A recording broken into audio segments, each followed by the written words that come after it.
First, I'm going to present about importance of safety and infection control practices. In this topic, the importance are patient vulnerability, safeguarding healthcare providers, reducing cross-contamination, and also psychological impact towards patient and also healthcare providers. Patient vulnerability. Cancer patients' immune systems are weakened due to intensive medical treatments like radiotherapy and also chemotherapy. That is why safety measures act as a lifeline, protecting patients from infections that may arise due to compromised immunity. Next is to reduce cross-contamination. Rigorous infection control, for example, disinfection of patient devices or patient's items, significantly reduce the risk of cross-contamination, preserving individual and overall treatment integrity. Next is safeguarding healthcare providers. Adherence to safety measures not only protects patients but also healthcare providers and prevents accidental transmission to vulnerable patients. The last one is psychological impact. Effective infection control practices contributes to a sense of security and trust among patients and also their family. Next, to implement safety precautions and infection control, it is crucial to understand how infection spreads. So, let me tell you all the change of infection. In order for infection to occur, several things have to happen. The number one, which is infectious agent. This is the microorganism causing the infection, such as bacteria and virus. The next is reservoir, which is the habitat where the infectious agent live, grows, and reproduce. For example, in our respiratory tract, or even on equipment, on food, or even on water. The third one is a portal of exits. This is the pathway through which the infectious agent leaves the reservoir. It can occur through respiratory secretion like sneezing, coughing, blood, feces, urine, or other body fluids.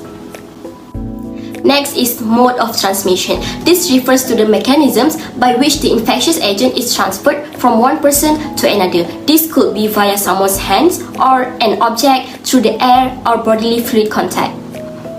Next is portal of entry. This is how the infection enters another individual. It can be through mucous membranes, respiratory tract, gastrointestinal tract, entering via a wound or a tube such as a catheter. The last one is a susceptible host, which is an individual who is at risk of developing an infection. Factors influencing susceptible include the person's overall health, immunization status, and genetic factors. Breaking any link in the chain of infection can prevent the transmission of infectious agent. Therefore, the goal of infection prevention is to protect individuals, healthcare workers, and the public from the spread of infectious agents. The example of infection prevention are hand hygiene, personal protective equipment that will be explained by Shafika and Farisha after this. Hi everyone, so I'm gonna explain about the safety measures that you need in the hospital. So firstly that you need is a face mask. Wearing a face mask will prevent you spreading of any infections and prevents the individual from contacting with any airborne infection germs. So when someone is caught talking, sneezing, they could release germs into the air. Then these germs may land into the mouth or noses of people who are nearby you and possibly be inhaled into the lungs. So masks will provide a simple barrier to help us to prevent any germs from spreading in the air. Hi guys, so to conclude both of the videos, it is very essential for us to wearing a face mask because we don't know, we are dealing with patients that came into the hospitals, they have a COVID-19 or influenza, so we don't know about that. So wearing a face mask is very essential for us to preventing from contacting with any airborne infection germs. Okay, so next is hospital gowns, also one of the safety measures in the hospital. So hospital gowns is a physical barrier between the healthcare workers and patients.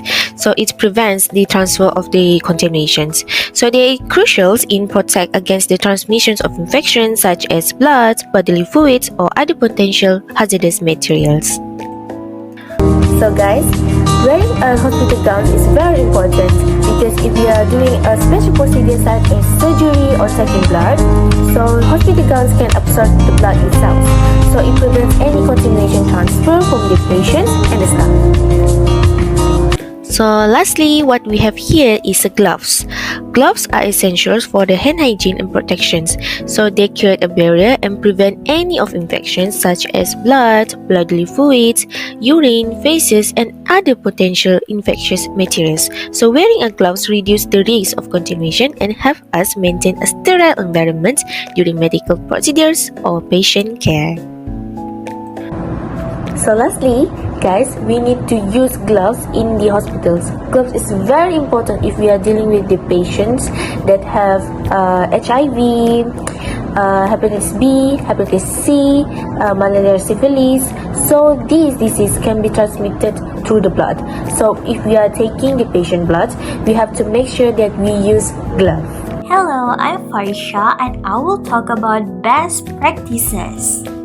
Firstly, hand hygiene. Hand hygiene is of paramount importance in preventing the spread of infectious disease and maintaining public health. The hands serve as a primary vehicle for the transmission of pathogens from person to another person and from surfaces to individuals. Frequent hand washing. Wash hands with soap and water regularly, especially after using the restroom, before eating, and after touching potentially contaminated surface. Proper hand washing technique. Use an adequate amount of soap. Rub your hands together vigorously, ensuring all surfaces are covered, including between fingers and under nails. Wash for at least 20 seconds, then rinse thoroughly. Frequent hand washing.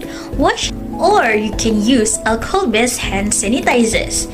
When soap and water are unavailable, use alcohol-based hand sanitizer with at least 60% alcohol content. Apply a sufficient amount to cover all surfaces of the hands and rub until dry.